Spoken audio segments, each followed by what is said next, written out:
ടുനെറ്റ് news കാലാവസ്ഥാ വാർത്തയിലേക്ക് സ്വാഗതം. കേരളം ഉൾപ്പെടെയുള്ള ദക്ഷിണേന്ത്യൻ സംസ്ഥാനങ്ങളിൽ നിന്ന് തുലാവർഷം പിൻവാങ്ങുന്നതോടെ മഴ അകന്ന് വരണ്ട കാലാവസ്ഥയിലേക്ക് കടക്കുന്നു.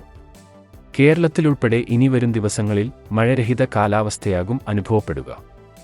അതേസമയം സംസ്ഥാനത്ത് രാത്രികാലങ്ങളിൽ തണുപ്പ് വർദ്ധിക്കുമെന്നും പകൽ ചൂട് കൂടുമെന്നും സ്വകാര്യ കാലാവസ്ഥാ നിരീക്ഷണ വിഭാഗമായ മെറ്റ്പീറ്റ് വെതർ അറിയിച്ചു. ബംഗാൾ ഉൾക്കടലിൽ വടക്കുകിഴക്കൻ കാറ്റ് അഥവാ തുലാവർഷക്കാറ്റ് സജീവമായി നിന്നതിനാലാണ് ദക്ഷിണേന്ത്യയിലേക്ക് തണുപ്പെത്താതിരുന്നത്. നിലവിൽ വടക്കുകിഴക്കൻ കാറ്റിന്റെ ശക്തി കുറയുകയും ദിശയിൽ മാറ്റം വന്നു തുടങ്ങുകയും ചെയ്യുന്നുണ്ട്. ഇതോടെ കരഭാഗത്തുനിന്നുള്ള വടക്കുകിഴക്കൻ കാറ്റ് തമിഴ്നാട് ഉൾപ്പെടെയുള്ള പ്രദേശങ്ങളിലൂടെ കേരളത്തിലേക്ക് വ്യാപിക്കുകയും കേരളത്തിലും തമിഴ്നാട്ടിലും തണുപ്പ് വർദ്ധിക്കുകയും ചെയ്യും. തുലാവർഷം പൂർണ്ണമായി പിൻവാങ്ങുന്നതോടെ ഉത്തരേന്ത്യയിൽ നിന്നുള്ള ശൈത്യക്കാറ്റ് ദക്ഷിണേന്ത്യൻ സംസ്ഥാനങ്ങളിലേക്കെത്തും. ഇതോടെ തമിഴ്നാട്ടിലും കർണാടകയിലും കേരളത്തിലും രാവിലെ തണുപ്പും മഞ്ഞും അനുഭവപ്പെടും. ജനുവരി 2ാം വാരത്തോടെയാണ് തണുപ്പ് ശക്തിപ്പെടുക. രാത്രി വൈകിയും പുലർച്ചെയുമാണ് തണുപ്പ് അനുഭവപ്പെടുക. അതേസമയം കേരളത്തിൽ വരും ദിവസങ്ങളിൽ പകൽ താപനില കൂടും.